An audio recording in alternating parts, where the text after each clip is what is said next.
Président, Madame la Ministre, Madame la Présidente, Mesdames et Messieurs les rapporteurs, chers collègues, 18 mois après les Assises de la mobilité, la loi d'orientation des mobilités arrive enfin à l'Assemblée nationale. Ces assises, axées prioritairement sur les transports du quotidien, avaient fait émerger beaucoup de réflexions, de propositions et suscité beaucoup d'attentes dans différents domaines, de la mobilité partagée, douce, inclusive, de la mobilité connectée, de la gouvernance, dans le domaine de la sécurité des modes de transport et de la sûreté dans les transports, d'une mobilité plus propre, d'une logistique mieux partagée et mieux intégrée dans les villes. Cette démarche a été complétée par la remise d'un rapport du Conseil d'orientation des infrastructures établissant les grandes priorités en matière de programmation des investissements pour les 20 prochaines années et précisant les ressources nécessaires pour accompagner ce programme. Bref, tout était prêt pour une loi d'orientation des mobilités ambitieuse et aboutie, 35 ans après la loi du 30 décembre 1982 d'orientation des transports intérieurs, dite LOTI. Examiné tout d'abord au Sénat, celui-ci ne s'y est pas trompé en voulant faire de cette loi une loi ambitieuse, ramenant en début de projet de loi la programmation financière et opérationnelle des investissements de l'État dans les transports pour la période 2019-2037. Arrivé en commission du développement durable à l'Assemblée nationale il y a 10 jours, ce texte a fait l'objet de plus de 50 heures de débat et de près de 3000 amendements, démontrant ainsi l'importance du sujet et de la qualité de nos débats. Merci Madame la Présidente. Mais démontrant également un texte partiellement abouti, tant, Madame la Ministre, de sujets ont été renvoyés en débat en séance publique malgré votre présence en commission, et tant d'amendements déposés par nos collègues de la majorité laissaient penser que ce texte ne les satisfaisait pas. Aussi, l'examen en séance que nous entamons aujourd'hui laisse présager encore de nombreux débats, avec plus de 3400 amendements déposés, et ce, dans une discussion en temps programmé de 50 heures cette fois-ci. Limité en temps de parole aujourd'hui, j'axerai mon propos sur les sujets d'inquiétude ou de désaccord qui subsistent dans ce texte, assez technique et dont l'ambition politique reste en deçà de nos priorités. En effet, l'ambition politique passe par une ambition budgétaire nécessaire. Nécessaire pour aider nos concitoyens et nos entreprises à financer leur propre transition écologique. Le résultat des européennes vient de nous le rappeler. Pour aider également les collectivités à financer de nouvelles mobilités sur tous les territoires, même les plus enclavés. Et pour que l'État lui-même investisse dans la régénération, la modernisation, le renouvellement des infrastructures de transport et réponde prioritairement aux besoins de mobilité du quotidien en veillant à un aménagement équilibré du territoire. Le débat sur le maintien des petites lignes en est un bon exemple. Or, le compte n'y est pas.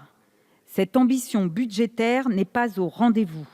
L'AFITF, l'Agence de financement des infrastructures de transport de France, ne dispose pas dans ce projet de loi, des moyens suffisants pour permettre de satisfaire les priorités fixées par le président de la République lui-même.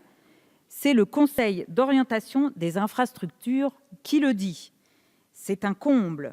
D'ailleurs, l'AFITF, qui au passage sert uniquement de boîte aux lettres pour financer les politiques transport élaborées par le directeur du ministère des Transports, coûte en frais de fonctionnement près de 700 000 € par an et manque paradoxalement sur la période 2019-2023 de 1,3 milliard d'euros.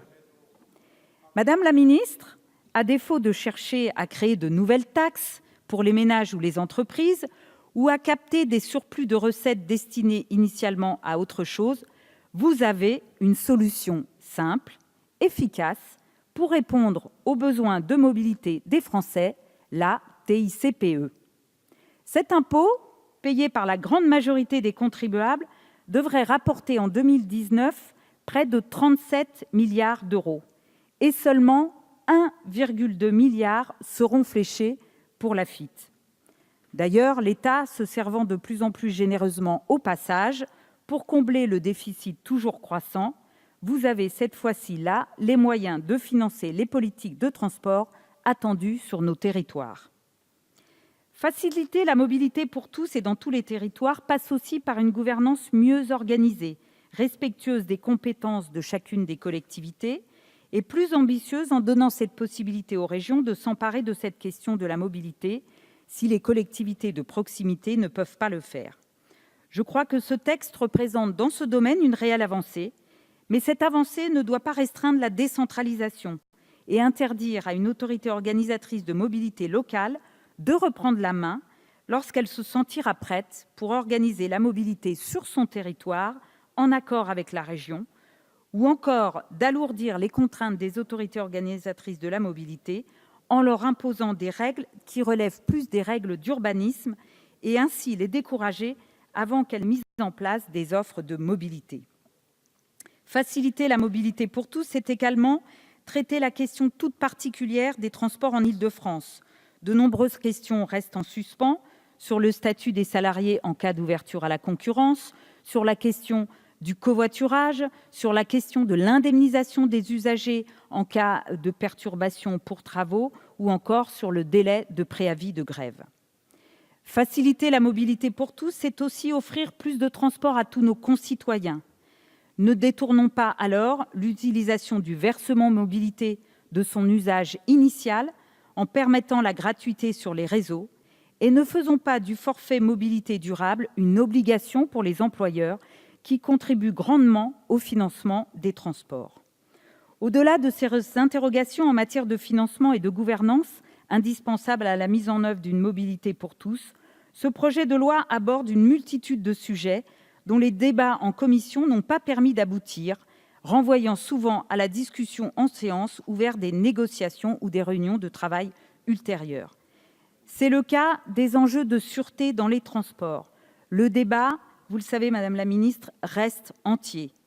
Obliger une entreprise chargée de services publics à reclasser à quelque poste que ce soit un salarié estimé dangereux par l'État semble difficilement conciliable avec l'obligation d'assurer la sécurité des personnes et des biens des entreprises de transport.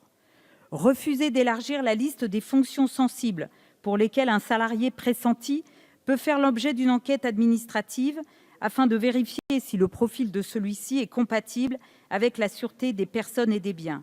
Par exemple, les agents chargés de la maintenance et du contrôle du matériel roulant. Refuser d'obliger une personne qui a commis une infraction comportementale de justifier de son identité. En clair, un individu qui fume dans un wagon, qui tire la sonnette d'alarme, n'aura pas à justifier de son identité. Refuser de sanctionner un individu qui n'a pas de titre de transport et qui n'a pas de pièce d'identité. Ces sujets sont sérieux et méritent une attention toute particulière de votre part dans l'intérêt de nos concitoyens et des entreprises qui transportent chaque jour des millions de voyageurs. Ils doivent pouvoir se déplacer en toute sécurité. Faciliter la mobilité pour tous, c'est aussi s'attacher à ne pas alourdir les contraintes des opérateurs de transport par une obligation d'emport de vélos dans les autocars, de GPS dans tous les autocars, de fixer une trajectoire réaliste pour la sortie du diesel, mais aussi de faciliter l'accès à cette profession. Difficile, Madame la Ministre, d'aborder en 10 minutes tous les sujets traités dans ce projet de loi. Il en reste un dernier que je voudrais évoquer ce soir, la limitation à 80 km/h sur les routes secondaires depuis juillet 2018. En commission, nos collègues de la majorité ont donné le pouvoir aux présidents des conseils départementaux de relever la vitesse maximale sur certains tronçons en excluant du dispositif les routes nationales gérées par l'État. Cette décision est incohérente et pas sérieuse. Soit il faut revenir à la rédaction initiale du Sénat, soit le gouvernement reste sur sa position et assume sa décision initiale. Pour les associations de victimes d'accidents mortels, ce n'est pas ce genre de décision qu'elles attendent. Aussi, Madame la Ministre, je serai amenée à l'article 31 à vous proposer des mesures pour responsabiliser les automobilistes, comme l'ajout de l'usage du téléphone portable comme circonstance aggravante en cas d'accident mortel, ou encore la prise de médicaments de niveau 3, comme dans le cas de l'accident dramatique de Millas, qui a coûté la vie à plusieurs collégiens.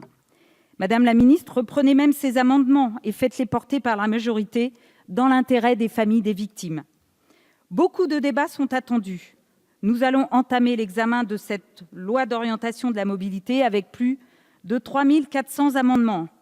En sortira-t-il une loi ambitieuse et aboutie? Nous l'espérons tous. Merci. Merci, mes chers collègues.